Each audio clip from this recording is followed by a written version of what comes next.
Hello दोस्तों, welcome back. हमने बहुत सारे वीडियोस में डिस्कस किया है कि जब हम किसी जॉब के लिए अप्लाई करते हैं तो हमें रेज्यूमे या सीवी भेजना पड़ता है। लेकिन कुछ जॉब्स ऐसी भी होती हैं जिसमें सीवी के साथ कवर लेटर भी मांगते हैं। बहुत बार लोग मुझसे पूछते हैं कि सीवी और कवर लेटर या रेज्यूमे और कवर लेटर में क्या डिफरेंस है और कवर लेटर में हमें कौन सी चीज़ें इंक्लूड करनी चाहिए। तो आज का हमारा वीडियो कवर लेटर के ऊपर होगा। बहुत ब्रीफली हम डिस्कस करेंगे इसमें हमें क्या लिखना है, इसका क्या पर्पस है और किस तरह से आप कवर लेटर को कस्टमाइज कर सकते हैं। सबसे पहले बात यह है कि 99% कंपनीज आपसे कवर लेटर नहीं पूछेंगे। अनलेस कोई आपसे स्पेसिफिकली कवर लेटर ना पूछे तो कवर लेटर मत लिखना। और जहाँ पे भी कवर लेटर मांगते हैं तो आप प्रेफर करना कि आप खुद वो लेटर लिखें, क्योंकि बहुत बार जिस कंपनी ने कवर लेटर मांगा है वो ये देखना चाहता है कि आपकी रिटन कम्युनिकेशन स्किल किस तरह से है।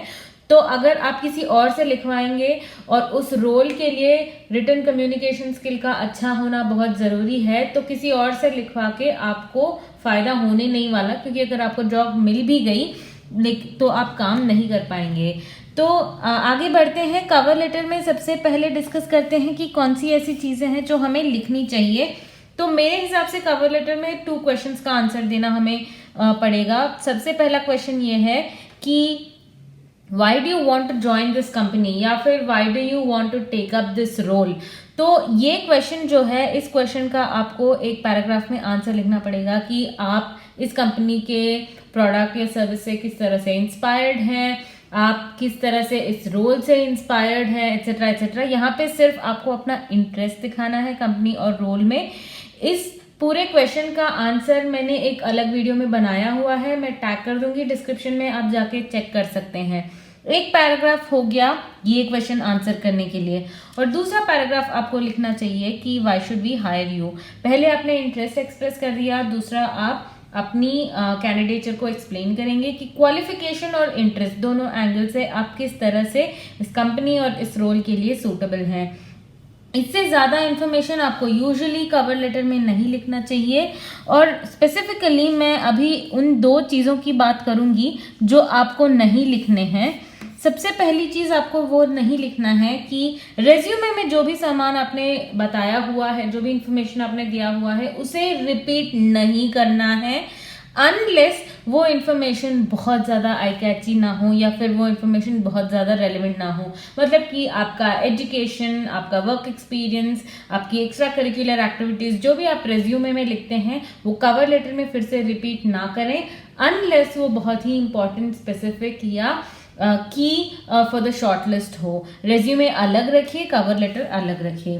दूसरी चीज़ आपको ये नहीं करनी है कि सेम कवर लेटर हर कंपनी और हर रोल के लिए आप चिपका दें। आपको हर कंपनी और हर रोल के लिए, इवन इफ आप एक ही कंपनी में 2 रोल्स के लिए अप्लाई कर रहे हैं, आपको उसको कस्टमाइज करना पड़ेगा। मैंने बहुत सारे वीडियोस में पहले बताया हुआ है कि रेज्यूमे भी कस्टमाइज आपको करना पड़ेगा और कवर लेटर तो कस्टमाइज करना ही पड़ेगा, क्योंकि why do you want to join this company और why should we hire you, इन दोनों क्वेश्चन के जो आंसर्स मैंने दूसरे वीडियोज में एक्सप्लेन किए हुए हैं, ये बहुत ही कस्टमाइज द रोल और द कंपनी है। इसके ओवर एंड अबव इतना ही सिंपल रखना, ज़्यादा कॉम्प्लिकेटेड मत करना। कवर लेटर को बहुत ज़्यादा इन्फॉर्मेशन और फ्लवरी लैंग्वेज से लिखने की ज़रूरत नहीं है।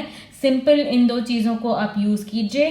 कवर लेटर के जो टेम्पलेट्स हैं, आजकल माइक्रोसॉफ्ट वर्ड में बहुत सुंदर टेम्पलेट्स आपको मिल जाएंगे, वो आप टेम्पलेट यूज़ कर सकते हैं।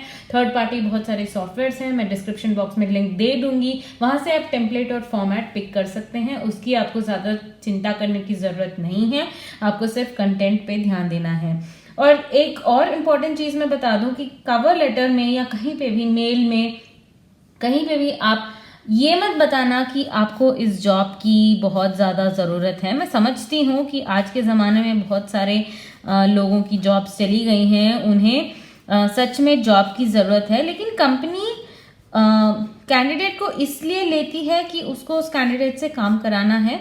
वो जो जॉब डिस्क्रिप्शन में काम लिखा है वो काम करे तो कंपनी को पैसा बनाने को मिले। तो नीड से ज़्यादा आपको ये दिखाना है कि आप इस रोल या इस जॉब के लिए डिजर्विंग है। तो नीड वाला एंगल कम रखिए और डिजर्व वाला एंगल ज़्यादा रखिए, तो आपके लिए ज़्यादा बेनिफिशियल होगा लॉन्ग रन में भी।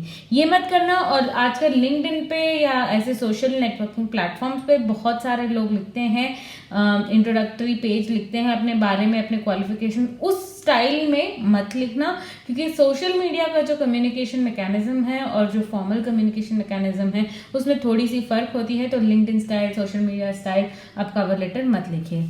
तो ये टिप्स आप फॉलो कीजिए और अपने कवर लेटर्स को बहुत सिंपल और स्ट्रेट फॉरवर्ड बनाइए। Thank you.